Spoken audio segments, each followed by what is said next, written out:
Next up on Kolektiv Radio, no punk intended. No punk intended. No punk intended. No punk intended.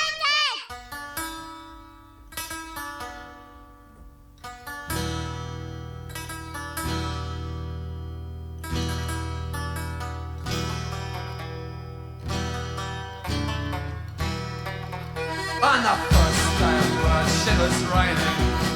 It was raining worse than anything that I had ever seen. I drank 10 pints of beer and I cursed all the people there. I wished that all this rain would stop falling down on me. And it's lent me £10, I'll buy you a drink. And Mother wake me early in the morning. At the time I was working for a landlord, and he was the meanest bastard that you have ever seen. And I lose a single penny would grieve him awful sore. And he was a miserable bollocks and a vicious bastard's whore. And it's lent me £10, I'll buy you a drink. And Mother wake me early in the morning. I recall that we took care of him one Sunday. We got him out the back and we broke his balls. And maybe that was dreaming and maybe that was real, but all I know is I left the place a penny off. And it's lent me £10, I'll buy you a drink. And Mother wake me early in the morning. Now I'm the most charming of wranglers. I sit and watch the junkies, the drunks, the pimps, the whores. 5 green bottles sitting on the floor. I wish to Christ that I had 50 more. And it's lent me £10, I'll buy you a drink. And Mother wake me early in the morning.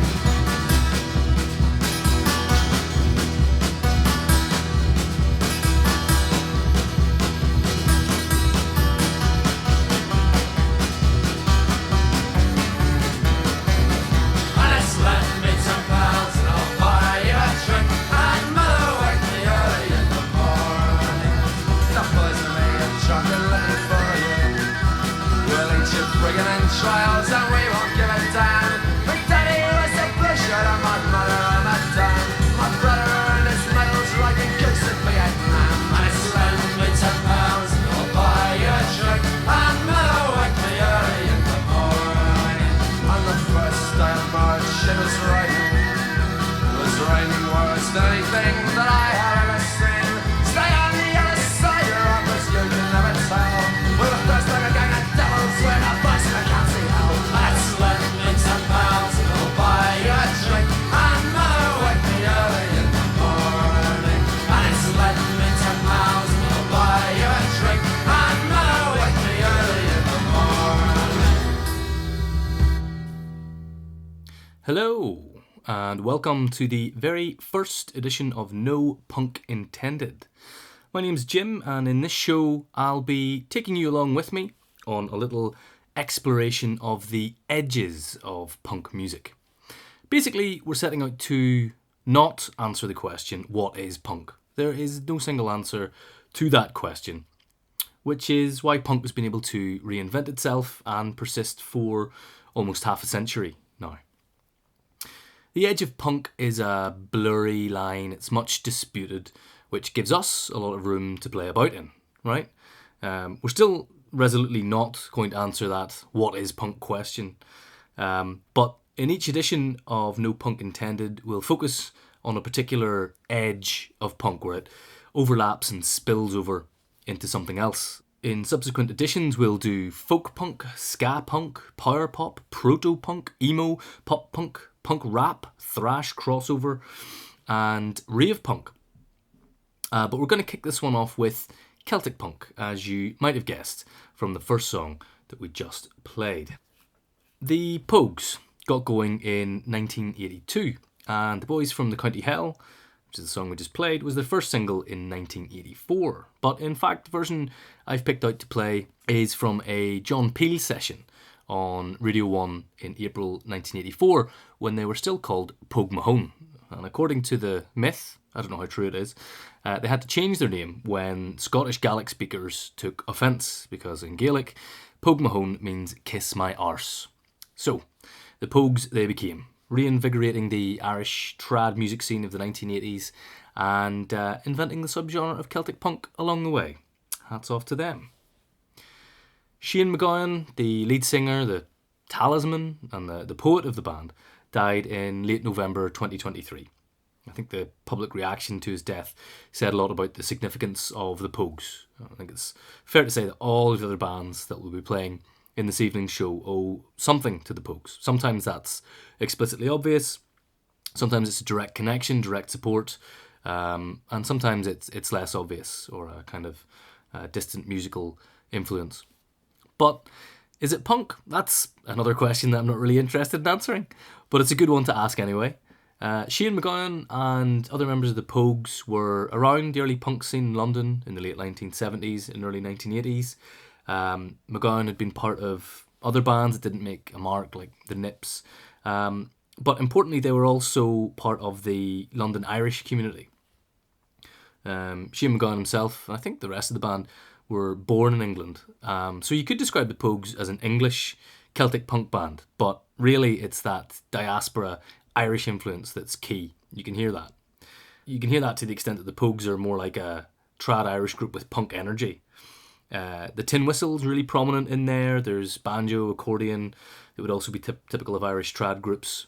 I suppose with the drum kit, it's more like a ceilidh band than a session group. It's a bit more raucous. And they have other instruments going on there, the mandolin, and even a cittern, which is like a flat back lute. But whatever the ifs, ands, or buts, the Pogues' bringing together of Irish trad and punk was the starting point for Celtic punk as an identifiable music form, which has taken lots of twists and turns over the last 40 years, some of which we'll show you this evening. But let's shift our attention to other Celtic places now for some different examples of Celtic punk, and we'll play Nyah Fearties from Scotland and Anhrefn from Wales.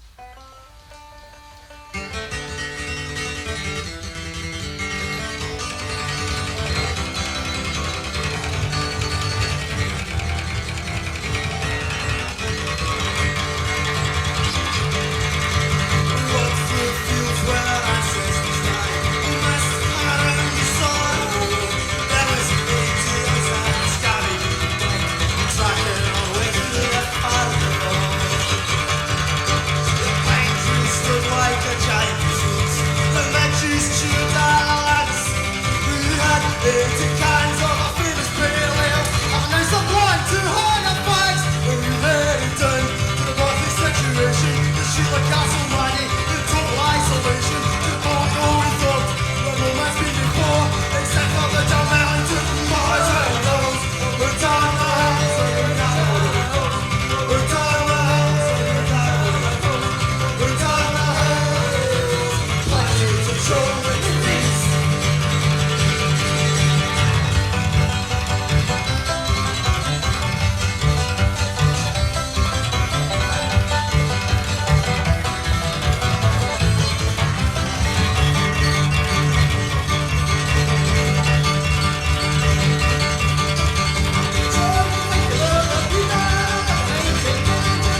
Nyah Fearties from Ayrshire in southwest Scotland started in the same year as the Pogues in 1982, actually, and started releasing music a bit later in 1986, partly with the support of the Pogues themselves.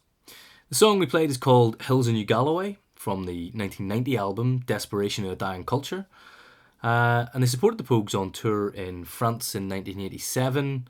And I think the Pogues drummer appeared on an album of Nyah Fearties as well. So there's a direct connection there. You can hear the acoustic guitar and banjo in this song. I think they use some traditional drums in other songs, but basically it was this stripped back two-piece setup in the band. So is it punk? Well, you know how I feel about answering that question already. But listening to the music, I think the punk energy is undeniable. And while they did make rare appearances on national TV in Scotland and the UK, they never signed to major labels or anything like that. So they retain their punk underground credentials, whether or not they wanted to. But you might also ask, is it Celtic? They use some Celtic-inspired imagery on their artwork, but it's way less prominent than other identifiably Celtic punk bands. And they sing in Scots language. It's not Scots Gaelic, to be sure. So maybe the better description would be a Scots folk punk band rather than a Celtic punk band. But the Pogues, despite having an Irish Gaelic name, they didn't sing in Irish, and they don't lose any Celtic punk points for that, do they? So, anyway, as far as I'm concerned, Nyah Fearties get extra doffs of the cap for singing in Scots. I live in a Scots-speaking area in the north of Ireland, and I think any minority language punk it's really where it's at. And on that note, we have Ir Anhrefn. That's my best Welsh accent, by the way. Apologies to any Welsh people. And this song's called Presantau. So Anhrefn sang entirely in Welsh. They also formed in 1982 in Bangor in North Wales. What is that about 1982? Must be something in the water. Maybe Thatcher did something to piss everyone off. Anhrefn means disorder in Welsh, so definitely a big punk tick there as far as the name goes. I suppose really Anhrefn were a post-punk band, quite musically adventurous with synths and things going in. And they played a lot of tours across Europe in squats and anarchist social centres and all the rest of it. They stuck to their underground guns. Workers' Playtime was the biggest label they released stuff on. But this Celtic punk sounding track is more of a novelty joke, really, at the end of their Dragon's Revenge album from 1990. The cover of that one's interesting, actually. It's got a Welsh dragon beating up St. George, the patron saint of England. But I wonder if this kind of novelty joke song was kind of poking fun at traditional Welsh cultural groups, traditional Welsh music of the time, because Anhrefn were totally unsupported by the Welsh cultural institutions at the time. Anhrefn are probably most famous now for having a member, I think just briefly, who then went on to join the indie band Super Furry Animals. But I think there's a real anarchist energy to this band. There's a Circle Day on the front of their 1989 split with Last Rough Cause. And I'd say there's an anarchistic energy to Nyah Fearties before as well. So I think there's something about that minority culture, minority language thing that overlaps quite nicely with anarchism as a culture of resistance.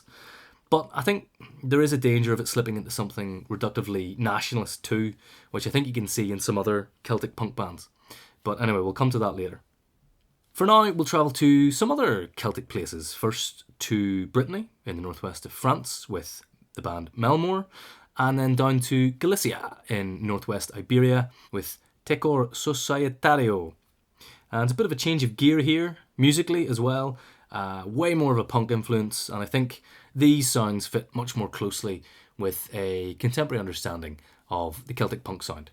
Here we go. 2, 3, 2, 3, vai! Peguei o barco no Rio de Janeiro, atravessei o Atlântico Sul, chegando no porto de Brest, avistei o grupo feliz, estavam tocando samba e jogando futebol. É o samba do Pinamão, é o samba do Pinamão, é o samba do Pinamão, é o samba do Pinamão.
Melmor were first there with Gouvernés par des Porcs.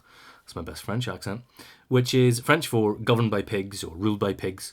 And whereas the Pogues, Nyah, Fearties and that kind of joke song by Anhrefn were Celtic-y, folky style songs with a punk twist, Melmor are clearly a hardcore punk band with a Celtic twist, chiefly coming from the violin or fiddle.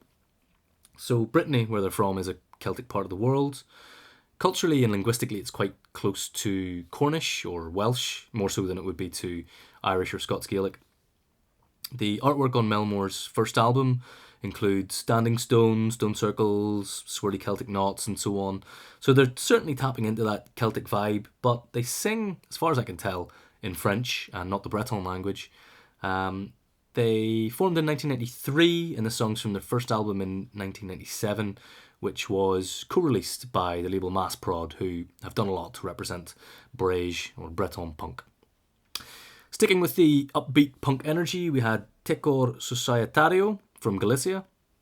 Apologies if I'm pronouncing that name wrong. I think the name is in Galician rather than Spanish. And they're from the northwest corner of Spain, just above Portugal. The music's quite accordion driven, I think, along with the mandolin and those Galician pipes, which are known as gaita. They're carrying the melody. They're a fairly recent band, formed in 2017. This song's from their 2021 album. And they sing in Galician. The title O Caneco means the mug, apparently. These were a new discovery for me, putting this show together. I think they're a great band. This album was self-released, but I do notice they have several booking and management agencies working for them, so not particularly DIY in spirit, but I'd like to check out a live performance if I got the opportunity in any case. So, we've tracked our way along the Celtic western fringe of Europe, from Scotland all the way down to Galicia, but Celtic punk isn't limited to that narrow strip of land. No, sir. The next 3 songs are all Celtic bands formed by diaspora populations of Scottish or Irish descent. We've got Roaring Jack from Australia, the Real McKenzies from Canada, and Dropkick Murphys from the US. Roaring Jack from Sydney formed in 1985, so quite early actually, and not long after the Pogues were starting to gain some high-profile success in the UK and Ireland. The singer was from Glasgow originally, judging from the lyrics about the Clyde River and shipbuilding and so on in this song. And there's a musical linkage here from the last song from Galicia with the prominence of the accordion, which anybody will know from a Scottish ceilidh or a bit of set dancing. The first album by Roaring Jack was released in 1987 with the very witty title Street Celtability.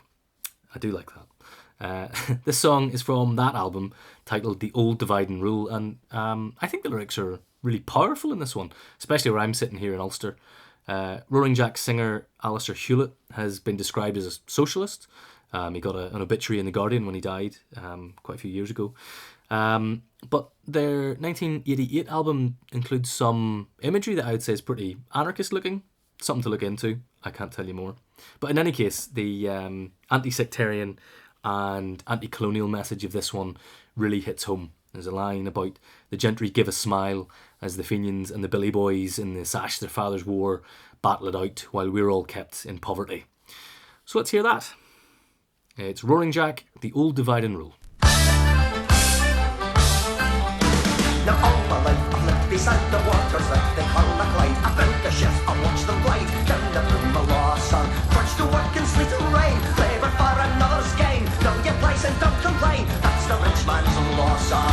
When I was young I read with pride how Scotland's heroes fought and died to keep the nation fortified against the English crown, sir. Scots were here with Wallace fled, by clerics fancy well misled, fought amongst themselves instead, quiet were brought down, sir. When the Billy Boys were marching in the sash the Barons wore, the Irish would have been your 300 years before. The gentry in a smiling and their glasses pigeon bowl, who keeps us all in poverty with the old dividing rule. The pipes that play, the drums that beat on Heather to Lennon and Cobble Street, the Southern tramp for marching feet return the call to arms, sir.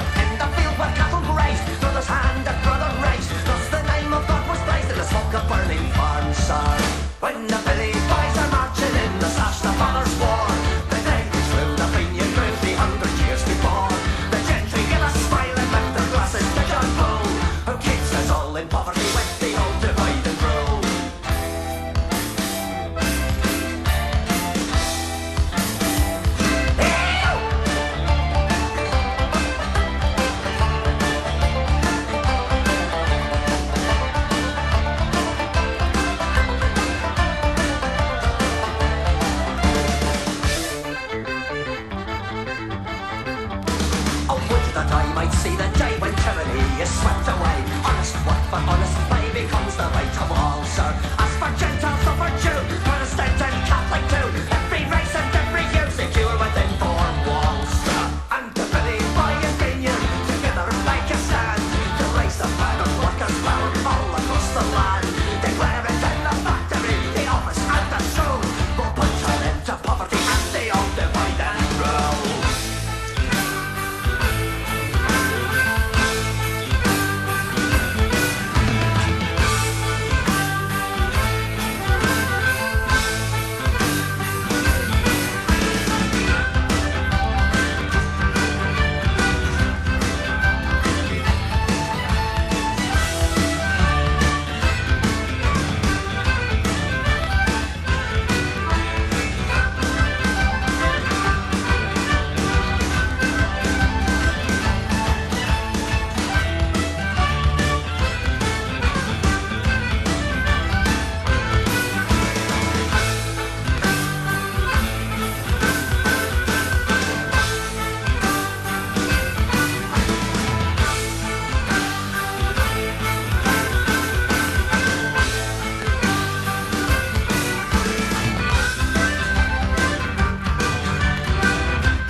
Until a fateful day, when somebody got away, they went blooded and squealing to the king. Well, a king and his man come down like thunder on man. It was the end of the sunny bean plan.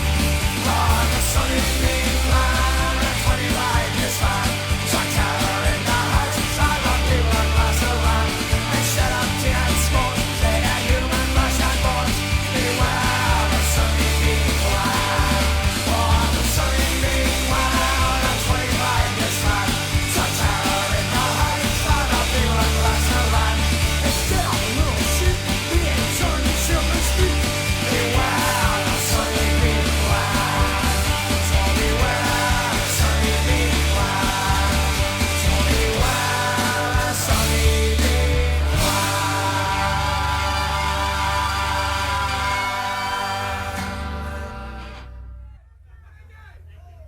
Okay, this is Barroom Hero. Face down in the gutter, what?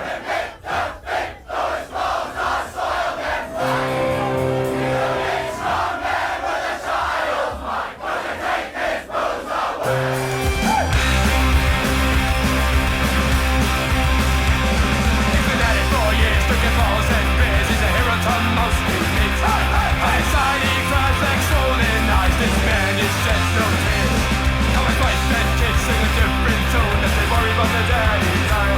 It's a arrogant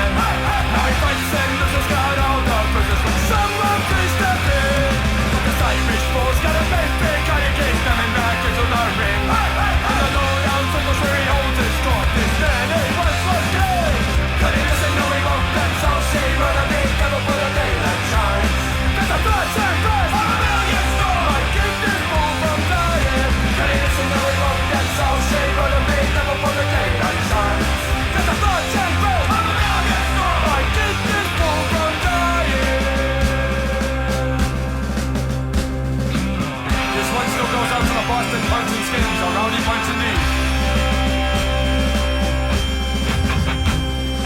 This one's for the Ducky boys, all systems stop punching in trouble in the showcase showdown. This one goes out to Arthur McGilvery, Connie Gibbons and Jimmy Morgan, ballroom heroes who are no longer with us. This goes out to one tough ass butt smoking, coffee drinking, deck tattoo, never heard of West Bend.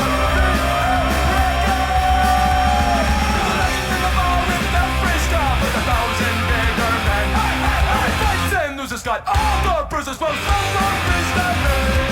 The Irish fools got a good day, coming back to the ring. The lowdown circles when he owns this card. This man ain't much lost day. Can you listen? No, he won't. That's all she wrote of me. Never for the daylight shine. Cause the thoughts and faith. Hallelujah, strong. I get this fall from dying. Can you listen? No, he won't. That's all she wrote of me. Never for the daylight shine.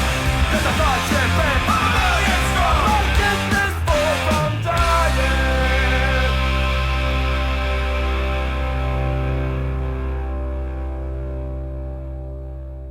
So, after Roaring Jack, we had the Real McKenzies from Vancouver in Canada. So it's another Scottish Celtic punk band, audibly so. They formed in 1992, named after their lead singer Paul McKenzie, and they're still going, remarkably. I first heard Real McKenzies on the Fat Wreck music compilation, Short Music for Short People, and I just thought they were a joke band, to be honest, and it is a joke song that's on there. They also have band members with, I assume, pretend names like Angus McFuzzybutt, which sort of adds that sense of taking the piss. But their early stuff isn't so bad, actually, and I think they've been an important band in the Celtic punk genre. They formed in 1992, which is a lot earlier than I thought they'd been around from when I'd heard them. And then we moved on to Dropkick Murphys, who are arguably the most famous contemporary Celtic punk band. Flog and Molly from Los Angeles in the US actually formed a year earlier, but the Dropkick Murphys, who formed in 1996, have been more influential, I would argue.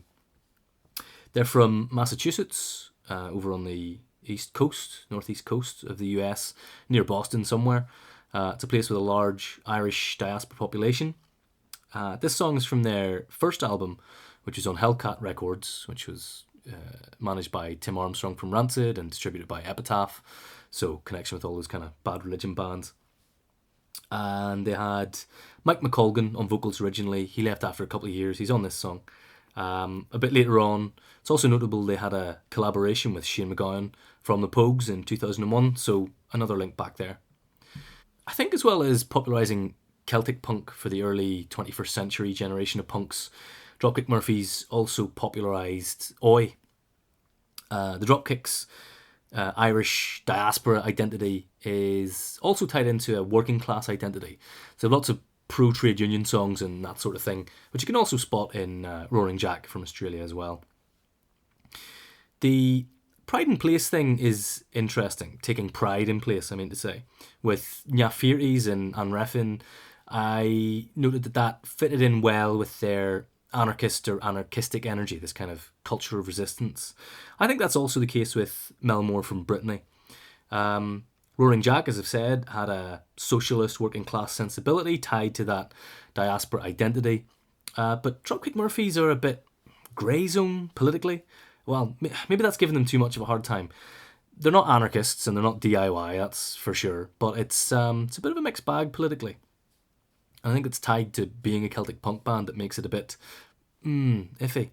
Their latest album was titled This Machine Still Kills Fascists. Excellent. Top marks. Thank you. But previously they've been vocally supportive of the cops and soldiers and veterans and so on. I think that's where you see that pride in place or a historical attachment to a particular place slipping into a problematic nationalism.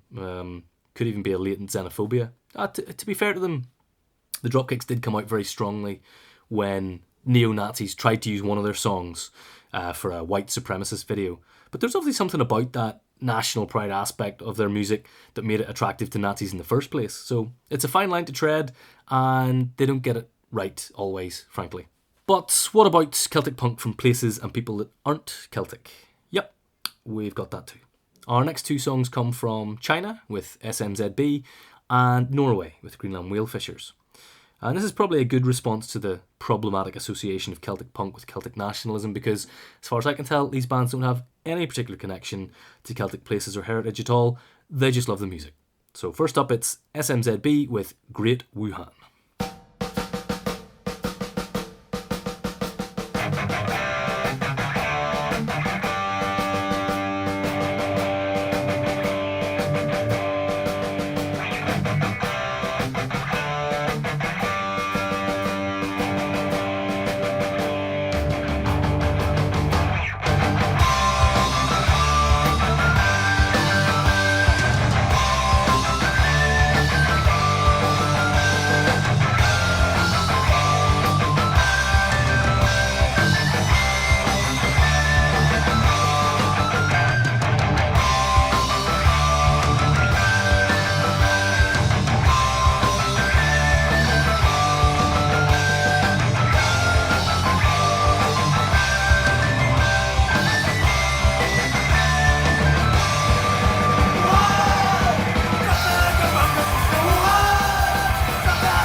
I was born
SMZB, and they're singing about their home city of Wuhan, which was recently famous for pretty unpleasant reasons as the origin location for COVID-19. But long before that, Wuhan's been a prominent punk city in China.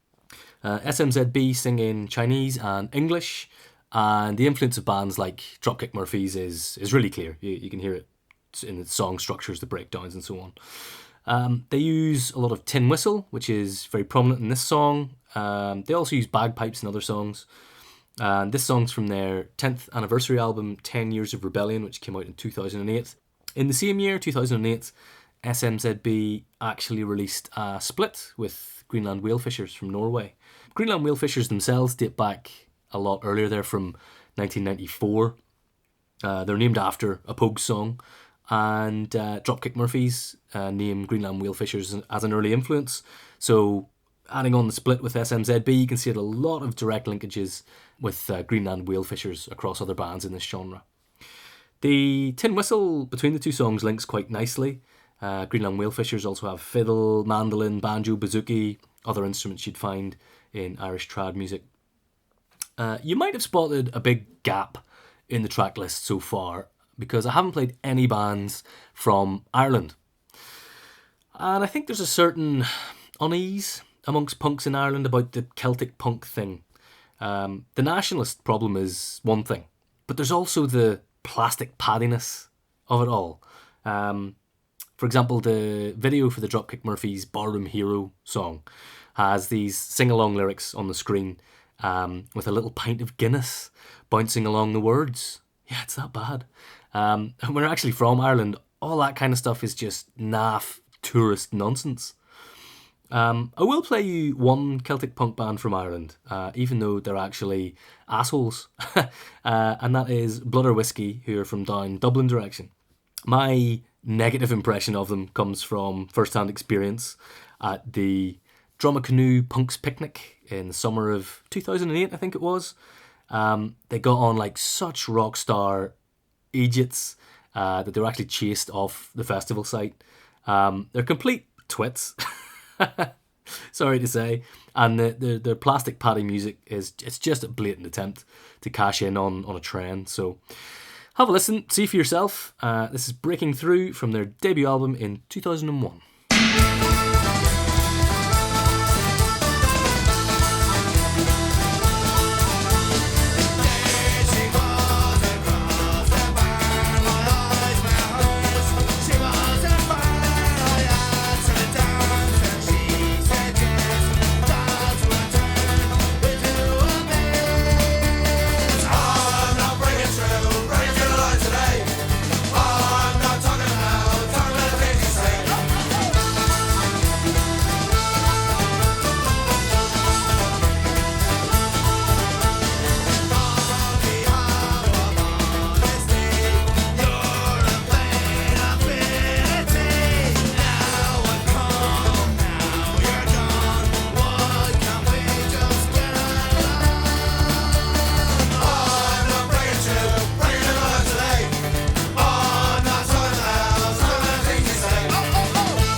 So there you go. Musically rubbish, I would say. Cheesy sort of, I don't know, is it pop punk with puerile lyrics, and there's this derivative gloss of Celtic tropes over the top.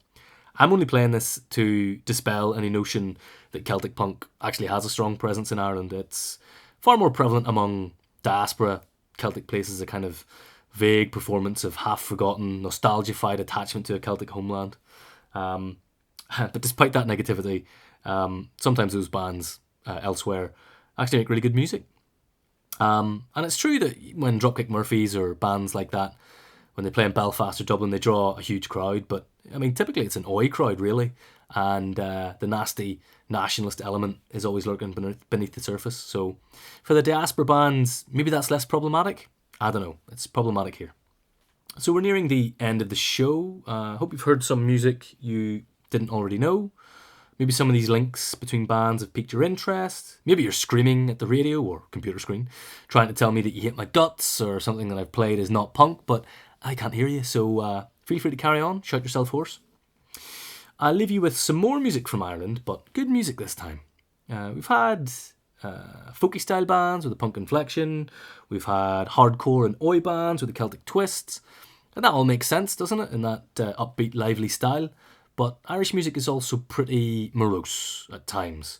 They love a bleak owl drone now and again, and why wouldn't they with the depressing history of this island? So what better style of punk to blend with all that than crust? Of course. And here we have it. This last song is called Carlo Giuliani. It's by Lynched from 2004. They formed in 2000, I think. They didn't release all that much music. Then later in 2017, they released another album, changed it into Lankum, and then seemed to just take off and were nominated for a prestigious Mercury Prize in 2023. But this song is at the kind of roots of the band. The two Lynch brothers lamenting the murder of an anarchist protester at the 2001 Anti-G8 Summit in Genoa. It's Tin Whistle heavy again, which links it to a lot of the other songs here. But it takes that blend of punk and Irish traditional music in a totally different direction. You wouldn't call this Celtic punk, but maybe it's a more interesting interpretation of that combination. Anyway, I'll leave that with you. I'll be back next week to pick out 12 folk punk songs with absolutely no punk intended. See you next time.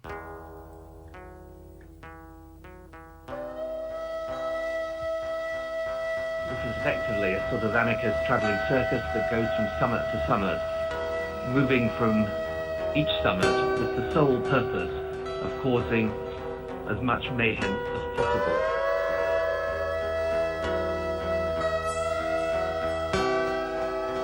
In fact, their actions have nothing to do with anything other than a desire to cause violence that threatens the lives and the livelihoods of innocent people. And I would like to send the clearest possible signal that such protests must not and will not disrupt the proper workings of democratic organisations.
and cross to have your pure anger so viciously hushed. I think it's the same as I feel every day as those bastards try to